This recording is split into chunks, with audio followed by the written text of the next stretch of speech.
섹션 06 피부 노화 시작하도록 하겠습니다. 피부 노화는 생물학적 노화와 광노화 크게 두 가지로 대별되는데요. 이번 시간에 광노화와 생물학적 노화에 대해서 알아보도록 할 건데요. 이 파트는 여러분들 가볍게 생각하시고 넘어가시면 될 것 같습니다. 피부 노화의 첫 번째 원인은 생물학적 노화와 광노화로 대별된다라고 했습니다. 생물학적 노화는 여러분들 나이가 들면서 세포 기능들이 퇴화가 되겠죠. 이러한 것들은 또 모두 생물학적 노화에 속하고요. 광노화는 가장 대표적인 것이 바로 자외선인데요. 자외선을 통한 광노화 같은 경우에는 예방을 늦출 수 있습니다. 여러분들이 외출할 때 자외선 차단제 제품을 도포하고 외출을 한다든가 아니면 창이 있는 모자 그리고 긴팔을 입어주심으로써 광노화를 예방할 수 있는데요. 생물학적 노화는 내인성 노화라고 봅니다. 안에 나의 나이가 들어가면서 그리고 세포가 노화되면서 그래서 현상이나 유전적인 세포는 스스로 성장, 분화함으로써 시간의 흐름에 의해 노화하듯이 DNA에 내장된 수명이 결정된다라고 했고요. 광노화는 자외선이 지나치게 오랜 기간 동안 노출되면 진피층에 여러분들 섬유 두 가지 있었죠. 교원 섬유, 콜라겐이라고 하고요. 탄력 섬유, 엘라스틴이라고 했었죠.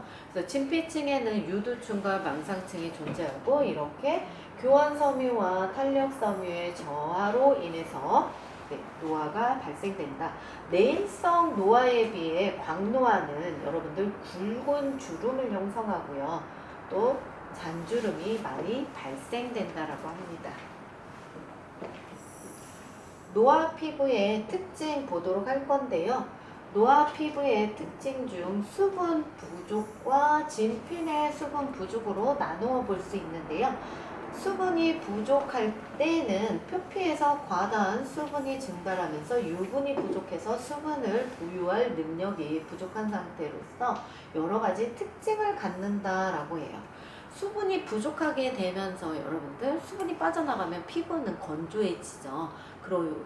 그로 인해서 가려움증을 동반할 수 있는데요. 바로 소염감 들 수 있고요. 과각화 현상이 일어나고 피부 당김, 늘어짐이 진행된다. 수분이 부족하게 되면 일단 각질이 많이 쌓이게 되죠. 그러므로 인해서 과각화 현상이 일어날 수 있고요. 진피 내에 수분이 부족한 경우에는 주름살이 일단 깊고 피부 조직에 탄력이 없습니다. 피부 색이 탁하고 말라닌 색소의 생성을 증가시킨다라고 해요. 그래서 피부가 당김과 늘어짐이 확연히 보인다라고 합니다. 이러한 특징은 임상적으로 특징을 살펴본 내용이고요. 조직학적인 특징을 살펴보면 표피는 생물학적 노화와 광노화로 대별된다라고 했습니다.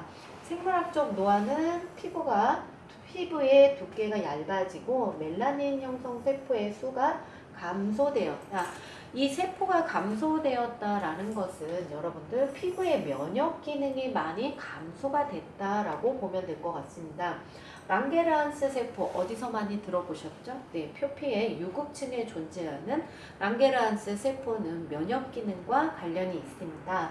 그래서 랑게르한스 세포의 수가 감소하면 여러 가지 이물질들이 들어오게 되면 이러한 외부 환경에 그리고 외부에서 들어오는 물질들에 대해서 방어 능력이 떨어지기 때문에 노화가 될 수밖에 없죠. 광노화는 자외선에 노출되면 일단 각질 형성 세포, 케라티노사이트라고 하는데요. 이 각질 형성 세포가 손상되면서 각화 현상이 비정상적으로 이루어진다라고 해요. 그래서 우리가 임상학적 특징과 조직학적으로 특징에 대해서 생물학적 노화와 광노화에 대해서 알아보았습니다.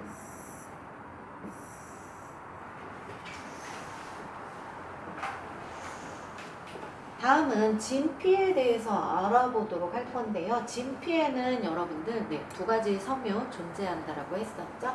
교원 섬유 콜라겐이라고 하고요. 탄력 섬유 엘라스틴이라고 합니다. 이 교원 섬유와 탄력 섬유가 잘 이루어져 있을 때 피부는 여러분들 탄력도가 좋다라고 이야기를 하는데요. 이 진피의 생물학적 노화를 보았더니 진피층의 두께가 일단 얇아졌어요. 그리고 혈관이 축소된 현상을 볼 수 있었고요. 교원 섬유가 감소하면서 피부를 쫀쫀하게 해주는 능력이 감소하면서 주름이 형성됐고요. 탄력 섬유에 의해서 탄력이 많이 저하됐다라고 합니다.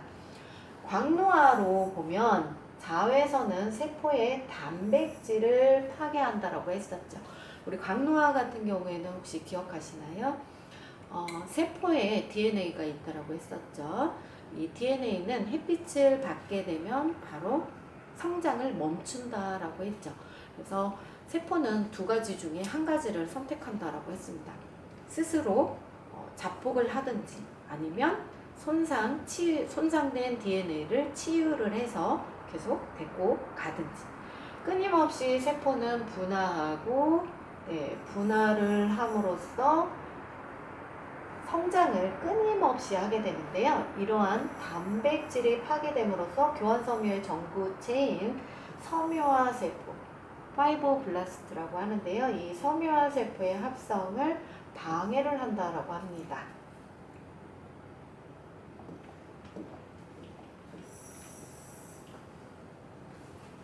계속 반복돼서 이야기를 하고 있는데요.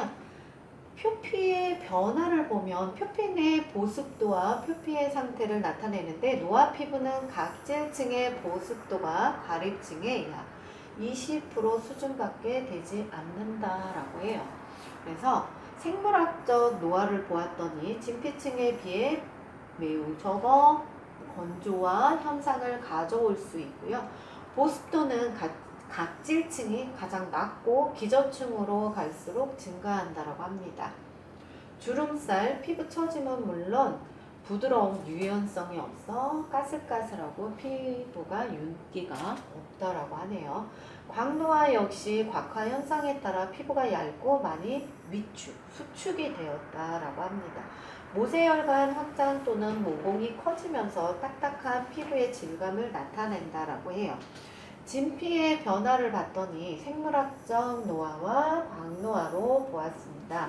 생물학적 노화는 세포 증식력 저하에 따라 노화 세포층에 자리하고 있고 피부의 탄력성을 상실했다. 기질세포, 교원섬유, 탄력섬유의 수량이 적어 강력한 탄력과 신축성이 많이 줄어들었다라고 보면 되고요. 광노화는 자외선으로부터 피부 방어 기능이 일단 약해졌습니다. 그래서 세포 변형을 통해 피부 탄력과 팽창력의 감소가 되었고요. 멜라닌 형성 세포 수의 감소로 인해 색소 침착 또는 노인성 반점을 많이 만들어낸다라고 하네요. 주름살이 생기는 원인은 진피층의 교원섬유, 탄력섬유, 그리고 기질 등의 감소로 인해 피부가 함몰되면서 수분이 부족하게 되고 태양광, 과도한 안면 운동 등이 주름살을 발생시키는 요인이라고 합니다. 피부 노화 현상은 내인성 노화의 경우 표피와 진피가 일단 모두 얇아졌고요. 광노화의 경우는 노폐물이 축적됨으로써 표피가 많이 두꺼워진 상태라고 해요. 랑게르한스 세포 면역과 관계돼 있죠. 그렇기 때문에 면역 기능이 퇴화되고 있고요. 수분이 부족한 원인으로선 주름을 만들어내고 진피에 붉은 주름이 형성된다라고 합니다. 피부와 장의 질환은 다음 시간에 알아보도록 하겠습니다.